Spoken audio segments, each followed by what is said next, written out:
সম্মানিত ভিউয়ার্স, ঢাকায় গিয়েছি। ঢাকা থেকে আসার পথে একটু ভিডিও করেছি। এটা হচ্ছে টেলিযোগাযোগ ভবন, সরকারি ভবন, আপনার বিটিআরসি যেটা বলে সেই ভবনটা। ঢাকা কিন্তু সেই আগের 10 বছরের আগের ঢাকা নেই। এখন যানজটও যেমন কমেছে, পরিচ্ছন্ন তেমন আছে। তার মধ্যে আপনার আগারগাঁও দেখলাম, চোখে পড়লো মানুষজনও কম, আপনার গাড়ি ঘোড়াও কম। অবশ্য গাড়ির এখন কম হওয়ারই কথা, কারণ তেলের যে সংকট, দীর্ঘ সারি দেখলাম পেট্রোল পাম্পের প্রায় 8-10 কিলোমিটার দূর থেকেই, একদম মহাখালীতে পার হয়ে ওর উপর থেকে দীর্ঘ লাইন গাড়ি তেলের, সেইটা আপনার এয়ারপোর্ট তেল স্টেশন পর্যন্ত, পেট্রোল পাম্প পর্যন্ত। এই রৌদ্রের মধ্যে সবাই তেলের জন্য অপেক্ষা করছে। এটা হচ্ছে মেট্রো লাইন, মেট্রো গাড়ি যাচ্ছে। এটা একটা মুক্তি গেট, নতুন গেট বানিয়েছে। এটা গেটও বলা যায় না, এটা একটা মনুমেন্ট করেছে জুলাই আন্দোলনের। ওই যে দেখুন উপরে মেট্রো লাইন যাচ্ছে।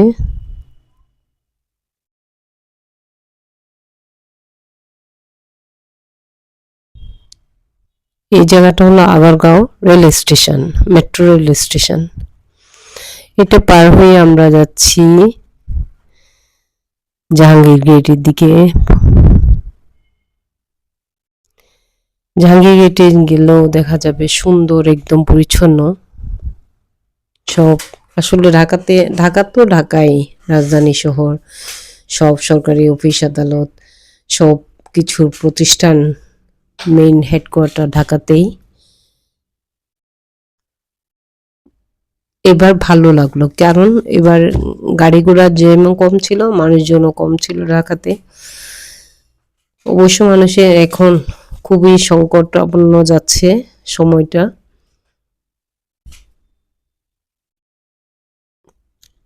এটা আগারগাঁও থেকে আপনার পুরো এয়ারপোর্ট স্টেশন পর্যন্ত ভিডিওটা করেছি। এবং মানুষের যে দুঃখ কষ্ট, রাস্তার পাশে মানুষ রাস্তার উপর ঘুমাচ্ছে, আসলে এইসব দেখলে না খুব মন খারাপ হয়ে যায়, নিজেকে অপারগ মনে হয় যে কোনো কিছুতে।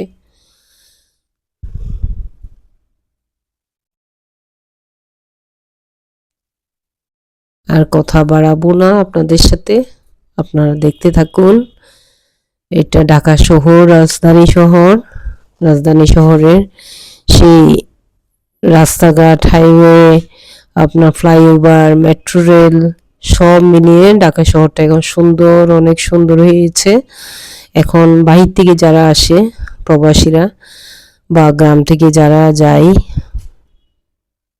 8-10 বছর আগে যারা গিয়েছে, ওরা এখন ঢাকা গেলে আসলে চিনতেই পারবে না, এত সুন্দর হয়েছে ঢাকাটা, আমাদের রাজধানী শহরটা। সেই জন্য আপনাদেরকে দেখানোর জন্য ভিডিওটা করেছি।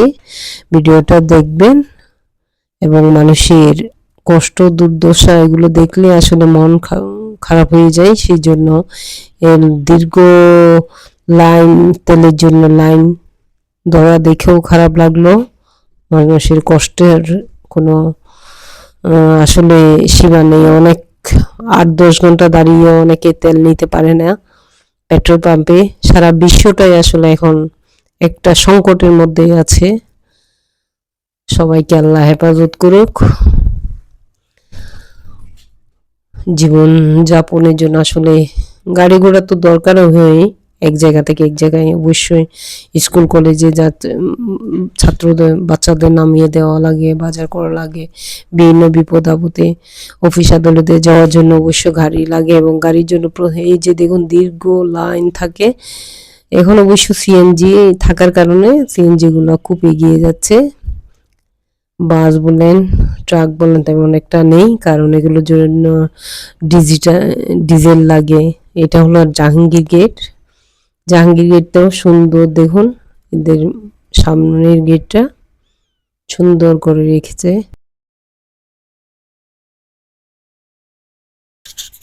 আমরা এখন জাহাঙ্গীর গেট পার হয়ে মহাখালীতে হয়ে মহাখালী বা ফ্লাইওভার দিয়ে আমরা যাচ্ছি। যাওয়ার পথে একটু আপনাদেরকে দেখাই।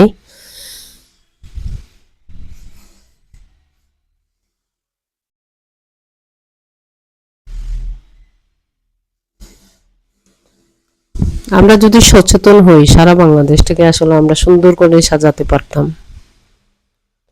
আমরা সচেতন না, যে কোনো জিনিস, যেগুলো একটু দেশের সংকটাপন্ন হলেই দেখা যায় সুন্দর করা রেডি করা জিনিসটাকে আমরা ভেঙে চুরে শেষ করে দিই, সর্বনাশ করে দিই। আসলে অথচ দেশের জনগণের টাকাই তো করা, এবং সুন্দর করে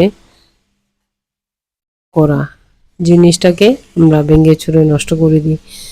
আবার নতুন করে গড়ানোর সুযোগও হয় না, হয়তো আবার নতুন করে করাতে গেলে অনেক আর্থিক ক্ষতির সম্মুখীন হয়। এর আমাদের দেশের সম্পদ আমরাই নিজেরা নষ্ট করে ফেলি হিংস্রতার কারণে। নিজেদের দেশে জাতীয় সম্পদগুলা,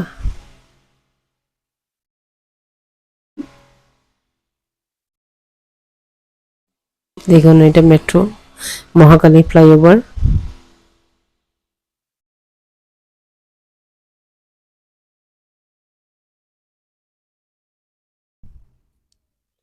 ভিডিওটা শেষ পর্যন্ত দেখবেন, ভালো লাগবে।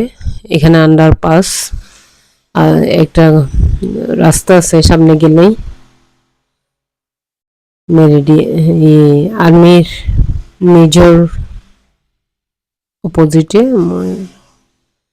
খিলক্ষেতের ওখানেই, ওটাও দেখতে পারবেন।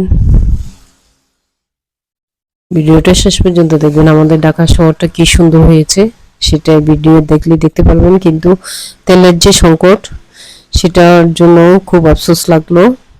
দীর্ঘ লাইন ধরে আছে অনেক গাড়ি, সেই 5-7 মাইল দূর পর্যন্ত।